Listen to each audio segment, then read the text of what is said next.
What's up, you bold beauty boss? I'm here to present to you with my new co-host, Lola. Say hi, Lola. Hi. All right. I'm here to present to you the tale of two estheticians, right? And how one esthetician worked so hard and struggled to make $3,000 a month in sales, while this other esthetician easily did $10,000 in sales, and what the difference was, and how this life-changing, shattering information can help your business. What's up? If you don't know me, this is your boy Wick. Wick. Shut up. Gonna work on some cool things today with my co-host Lola. I needed a co-host, so I got one. Lola. All right. Here's the deal. Let's just say your boy Wick here is an esthetician, but I studied a ton of business. So I studied aesthetics and I also studied business. Lola here went to aesthetic school and she learned, they taught her as much as they could in terms of, skin, of treatments, of, how to do facial treatments, etc., etc. And that's all they taught her, right? So what they taught Lola in school was like, okay, Lola, this is how you sell product. This is how you grow your business. When you open up shop, you market, and then you get clients for a facial treatment, and you do a great job with that treatment. And at the end of it, you go, oh, by the way, client, this is the cleanser I used, and this is what your home care should look like. And so Lola was taught from day one, sell the treatment, sell the facial, sell the cure for acne treatments, etc., etc., right? So she was told to sell the treatment. Your boy, esthetician number 2, Wick, who learned aesthetics as well as business, he got that exact same information that Lola did. But instead of blindly following the information, Wick says, let me do my own research. So Wick got like papers and stuff like that. He started looking on the internet. He goes, what are people buying? And Wick understands this critical piece of information.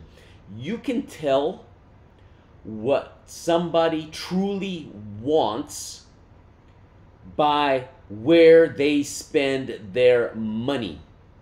So you can tell, again, this is just if you learn nothing from me, learn this. You can tell what somebody really wants based on where they spend their money. And so Wick goes on the internet and he does the research. How much are people in the US of Americas spending on beauty products, etc.? And Wick learns this critical piece of information. What did you learn, Wick? I'm glad you asked, Lola. What I learned was that people, and again, these statistics are raw, it's just hard to find the exact ones, but people are spending 10 billion or so a year on products, skincare products. Again, CVS, Ulta, Sephora, Amazon, Walgreens, Target, Walmart, wherever they go. I'm not saying good products, I'm just saying products in general. People are spending about 10 billion a year on products, and people are spending about 1 billion a year on services. They're spending $1 billion a year on services and 10 billion on product? Yep. So, if you break that down into simple division, people are spending 10 to 1 on products versus services. Are you with me so far?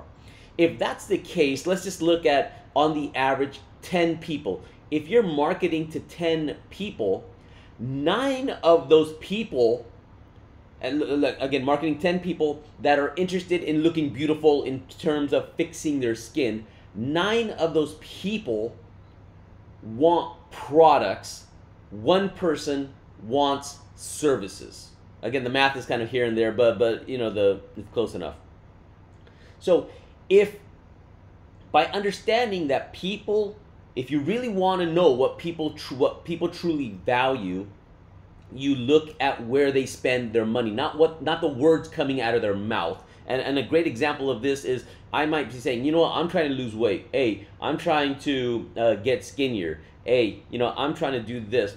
But if you look at my credit card statement, you'll go, Wick just bought KFC.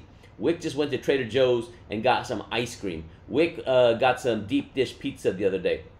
So regardless of what my words are saying, where I am spending my money means Wick wants food.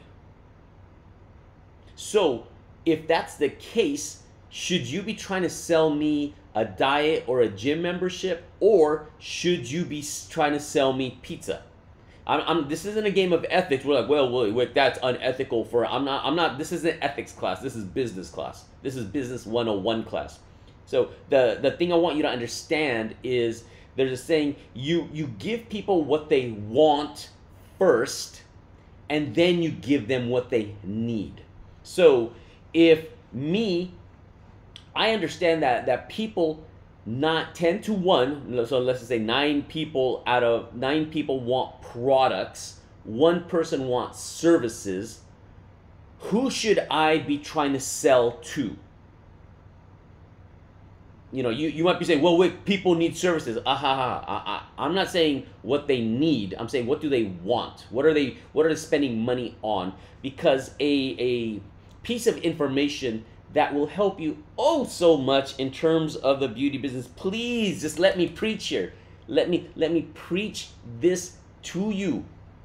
Right? Is people want the results, the beauty results, but they want it done their way. And just understand that part. So people want the results. Let's just say, and I actually made a list here yesterday. So people want the results, but they want it done in their way. So if I wanted to look younger, let's just say I have wrinkles and I have all this stuff, what are the ways that I could look younger? One, I could, of course, use more products, right? Use the right products that will get me there. 2, I could come in to see you for services, treatments, etc., etc. You know, 3, I can get Botox, right? Botox is a different way other than the normal facial treatments that are being done. 4, I can go get plastic surgery. I can get plastic surgery, get my, you know, lip tuck or whatever, lift tuck or something like that. You know, threading. Threading is a thing that's going on nowadays, right? There's medication, the Accutane. If I had acne, I can medicate my way to the result. So there's all these different roads to the end result of good skin. Are you with me? So the people are voting with their wallets, with their money, that 10 to 1, the road they want to take to beauty is they want to sit at home and slap products on their face. Are you with me? Okay. So again, the tale of 2 estheticians. We got Lola here who goes, okay, so my game plan, I am going to sell and go and post about facial treatments. I'm going to post facial treatments. Come in for a facial. Come in for a facial. Let me relaxing facial. Let me do all that for you. And Lola does that. But out of 10 people, only 1 may be interested even in getting a facial. So if I told you, you got 10 people, 1 is interested in a facial, 9 are interested in product retail because they rather do it because that's what they're used to doing anyway. They're used to going to Walmart. They're used to going to CVS and Amazon and Sephora and Ulta. Who do you have a better chance of making a sale with? The 9 or the 1, right? So I, you know, what's a good thing I can think? Okay, this is, you know, this is a book. If you were standing from a distance, what would be the easier target? To hit the rubber or hit the book? Because the book is just bigger, right? Hit the book, obviously, right? So the same thing with this. And why so many estheticians, this is, again, I just discovered this and I'm just like, this is just genius, is so many estheticians are doing it backwards. You're trying to so hard to sell that 1 person on a service because that's the way they want to reach beauty. You're skipping over the 9 that want products. And again, the saying is, you know, sell them what they want, give them what they want, so then you can give them what they need. So once you start them on a product or retail service or a regimen or an AM PM skincare routine, and they start seeing results, you ask them, go, you know what, hey, that's awesome. Let me ask you a question. You know, how fast do you want the results? Do you wanna walk to the results? You wanna jog to the results, or you wanna get there super fast, like a private airplane, and supersonic to the results? If they go, I want to go fast, fantastic. These are the products that you're gonna need, because your home care is super important, and this is a service we can add on right now that's gonna help you run to the results, supersonic to the results, supersonic. JJ Fadden, I'm here to say, right? Old school. Right. But does that make sense? So many estheticians are doing the Lola. What do you mean, Wick? You're telling me that they lied to me in esthetician school? No, Lola, they didn't lie to you. They just don't have the time to give you this data that you need to help you understand that once you have the skincare knowledge, you are now a businesswoman. And you have to look at things. I always tell people, facts, not feelings. The facts are, people are buying products 10 to 1. So if you were to make a game plan on how to do this, and so I guess a great way to look at this is like a basketball. Let's just say, because basketball is going on right now.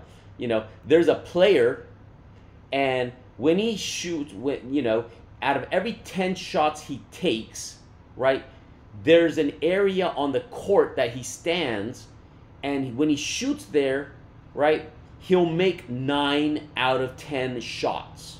He'll score 9 out of 10. If he takes the shot from this other area, he'll score 1 out of 10.